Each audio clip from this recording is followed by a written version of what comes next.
Good morning and welcome to the Motivational Devotional, where we are merging motivation and spirituality to create a daily dose of confident positivity.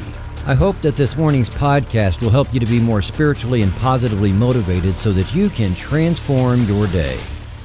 What will life look like when you are as successful as you want to be?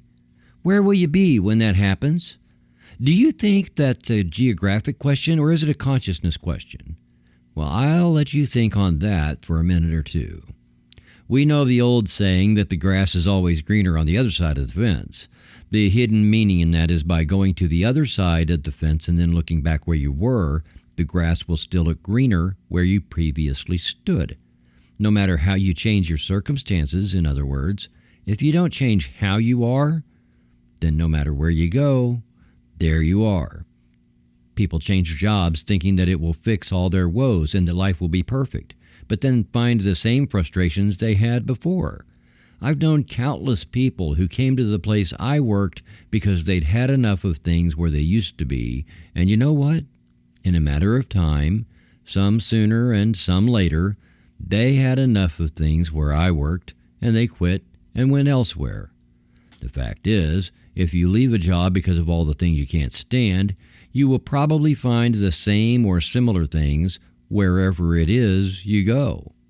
That's because most or all of those things you don't like are either because of people or they are certain people. Here is a news flash. Wherever you go, there will probably be people there too. Not sure, but it's just a hunch. The same happens with relationships, schools, churches. Unhappy people tend to be unhappy regardless of the change in location.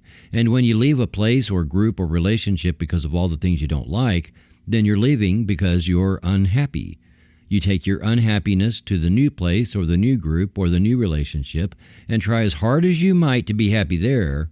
If you don't change whatever it was in yourself that let those things make you unhappy, then you haven't really changed anything, even though you've changed everything around you. No matter where you go, there you are. We win in life when we find the green grass right where we stand in our current location. We may still feel that we need a change of location, relationship, occupation, or whatever, but we then do it as part of the journey and as part of our relentless intent for what we want, not as a search for an external means of happiness.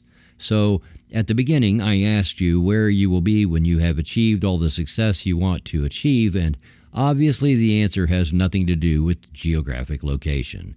It has everything to do with consciousness. It has everything to do with where your heart is and how your heart is. As I am consciously on my spiritual journey, and have been for quite some time now, I know that where my feet stand is the place where God is, where the ultimate creative power of the universe is.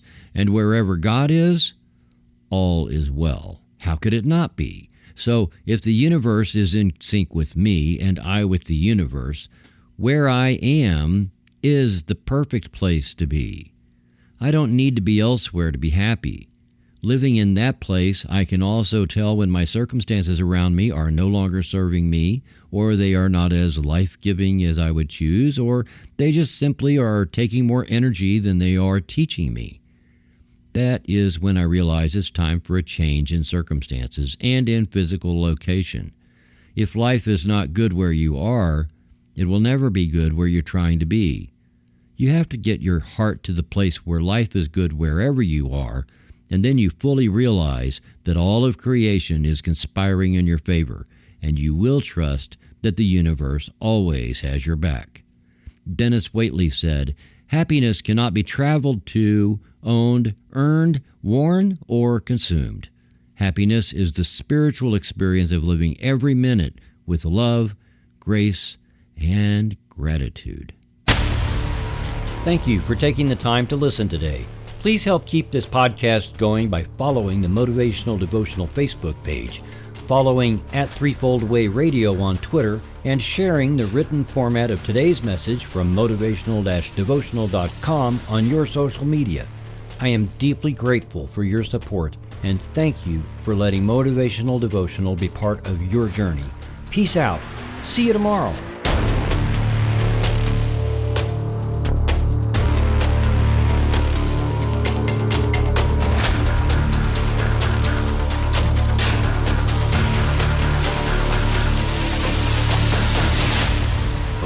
Devotional is a production of Threefold Way Radio, LLC.